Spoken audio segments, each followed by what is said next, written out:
Hey everyone, welcome back to the channel. Mark here with TBM Sports. Let's get into the NBA action. Kicking off the month of November, I'll give you guys my best bets. We have quite a few of them, a couple in the prop world, couple on the side, and as well as the best bet we'll have involving the total in one of the games going tonight. Let's get down into it. Guys, if you're new to the channel, gals as well, make sure you all like, comment, and subscribe. Check out what we have going on in the description, where you will find a link for my page on Twitter, X. Give me a follow on there, as well as the free Discord. And if you want to become a channel member, join us here at TBM. It's a great way to give back to the program. We don't charge for picks, and appreciate you guys watching and all my channel members tuning in. Also, we're going to be using Outlier to break down these picks. So if you have not looked at it, make sure you guys all do. There is a link down below for a 7-day free trial. Okay, so with that being said, let's get into the picks and the action. First game up is the Boston Celtics and the Charlotte Hornets. We want to talk about this game a little bit. We're going to get into the arena where Boston has been a very good cover team. However, the Hornets have been a scrappy bunch as well. Now, Boston playing Indiana in overtime, they were losing on the road. Now, this is a horrible spot as they continue their road trip, minus Kristaps Porzingis and Al Horford. However, the Boston Celtics, after getting handed their first loss of the season, 4-0 win-loss record and 4-1 against the spread. We're seeing an overwhelmingly amount of the money and handle on the Boston Celtics and towards the over. Okay, for me, guys, this is a pretty straightforward bet. It's Boston team total or nothing. I'm not in love with the 10.5, especially as Charlotte and what they look to do. They, haven't really played anybody of stature, but they have been kind of in the ball game late, and I think that's where 10.5 might be too big of a number. I know Boston's off a day of rest, so I do look for them to kind of capitalize off of a loss and possibly handle that 10.5. However, my best bet would be the Boston Celtics over their team total for this matchup. Next is the Orlando Magic and Cleveland Cavaliers. The Cavaliers, by all accounts, and for my money, right now are the best team in the NBA, with Kenny Atkinson joining and replacing J.D. Bickerstaff. It's been remarkable. Okay, so they've really replaced some of their deficiencies, and they're still not 100% as Max Strus is still out of the fold, and that's only going to make things better because what Kenny Atkinson likes to do is shoot three-pointers. We saw that with his stint within Golden State, learning that offense and bringing that into a Cavaliers team where I think he's the perfect fit as the head coach of that club. Now, the interesting thing about the Cavaliers are they are 5-0 ATS. And I know a lot of people have been betting them since game one, and they've been riding the Cavs ATS, and they will be taking the Cavaliers minus 7.5 in this game tonight. This number has moved to 7.5, so it is something where we're seeing a lot of the handle backing this up as well. The Cavaliers are definitely the side to be on, in my opinion, especially with the Magic down Paulo Banchero and the Cavaliers at home. Cavaliers come into this game minus I'm sorry, not minus, but number one in three-pointers in terms of this matchup. And that's kind of how we're going to attack this, right? I do like the Cavs laying the points. However, Sam Merrill, that's where we're going to attack this, right? His minutes have increased. I do think this one has blowout potential. And if he gets a little bit run late, taking Sam Merrill over 1.5 three-pointers made, he's averaging 1.4 on the season thus far. However, the minutes have gone up. I know that there was a little bit going on in terms of who's going to be on the court when Max Strus comes back into into action, but he's a sharpshooter. I think he gets 2 threes. We're going to take over 1.5 threes. Sam Merrill is my best bet for this game. And the Cavaliers going against the Orlando Magic here. The interesting thing to understand is you guys can see this on your screen on the right side. Cavaliers are first in the NBA in three-point percentage, and the Magic defense is almost in the bottom 5 of three-point percentage allowed. Okay, so a horrible matchup for the Magic and a great matchup for the Cavaliers. So I would lean towards the Cavs. I like the over their team total as well. I like the Cavs minus the 6.5 if you can find it. Otherwise, it's going to be a 7.5, and that's something that scares me a little bit. So Cavs minus 7 over team total, but the best bet will be Sam Merrill over 1.5 threes. Okay. Next, we're going to go back into it, guys, and we're going to look into the Knicks-Pistons game. I would lean towards the side of the Pistons plus 6.5. I'm not going to bet this game. I do have a play in terms of Karl-Anthony Towns. I think he's really found his own, scoring 44 points. The thing that really bothers me, though, is this total set at 217. And in their last game, okay, what we saw was the Knicks winning 116-107 at Miami, and Karl-Anthony Towns had 40-plus points in that matchup. So That does scare me what the Knicks and their supporting cast is going to be able to do. They do have a questionable tag with Karl-Anthony Towns.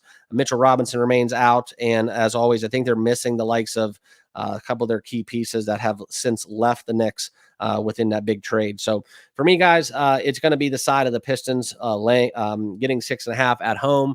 I think they play it close enough to be able to cover this number. It's just a lean. I don't really love it. I'm not in love with that bet. However, I do worry about the Knicks and their supporting cast being able to keep up the load. Otherwise, I would lean towards the Karl-Anthony Towns over his points. I think we might not see an overreaction quite to the level that it needs to be at if he is going to be a focal point of this offense. And you can see it right here. This probably will be the most bet thing of this game. But right now, as you see, you could even get, if you want to lay some juice, 19.5. So Karl-Anthony Towns has scored 20 at -175. That would be probably my best bet. If you take it to score 22, you can find that at -120. Okay, so that would be kind of how I would attack this game. All right, back into it. The next game on the card, Kings and Hawks, no play for me. A lot of points, 236.5 is a lot. I would lean towards the under, though. The Kings, by all accounts, have been a very good over team, and the Hawks as well. They don't play a lick of defense, and I think this is a spot where you could see a lot of points. And I do lean towards that as being kind of my side and lean for this game. The Hawks play no defense. 133, 120 Washington, 121, 119 Washington, 128, 104 to OKC, 125, 120 to Charlotte. I just don't see it. It's just too big of a number, though. 236.5. Sacramento, on the other hand, has had a mixed bag, getting into the 230s, 220s, 220s. It's something where this game could go over the total, but I would probably lean towards the under. I just don't see it getting into the 240s. So the under 237 would be probably my best bet of this game. Lakers and Raptors. All right. Now, the Lakers are continuing their little bit of a road trip as they go take on the Toronto Raptors up north. And this is going to be a tough spot for them. Okay. The Raptors plus 9.5. They are 4-1 ATS. That's something important to understand because they are 1-4 on the season. Now, as we look into this is where they have a lot of issues in terms of injuries. You can see it right now. Kelly Olynyk, Bruce Brown.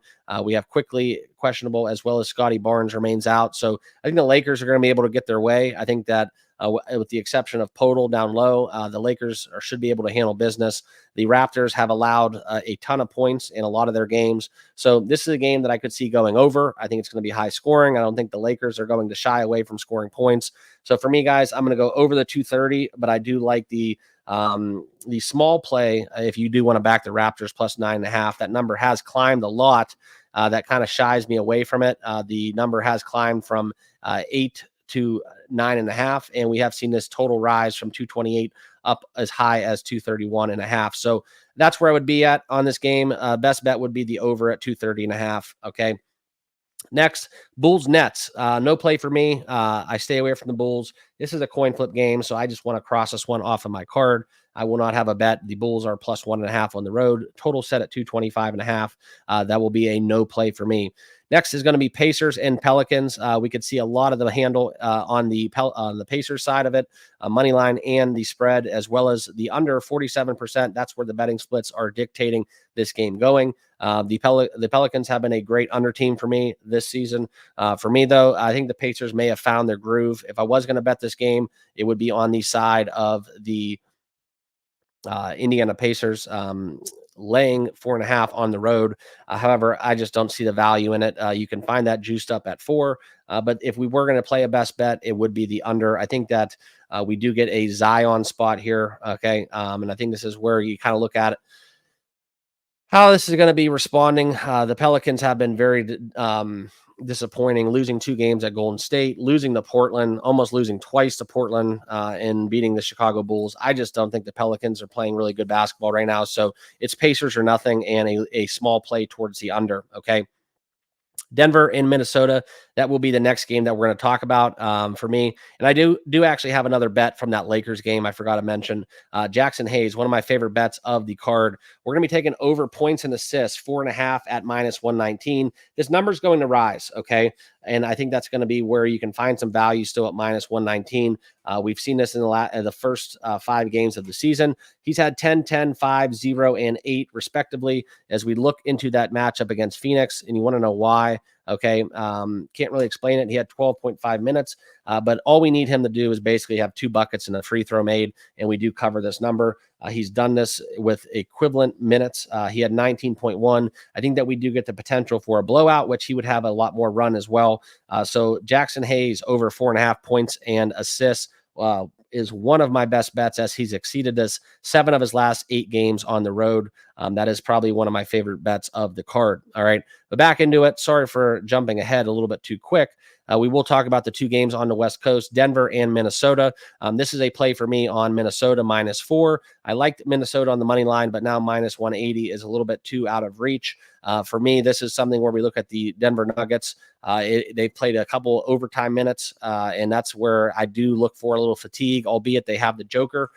Minnesota, though, this will be kind of a rematch of postseason play, and I think that the Minnesota Timberwolves at home, they do have an edge. I think they're going to be hungry. I think they're going to want some revenge, and I think that the Timberwolves roll in this spot. So I will be laying the Timberwolves -4 as we look into this late night game, okay, at 9:30 tip on the East Coast.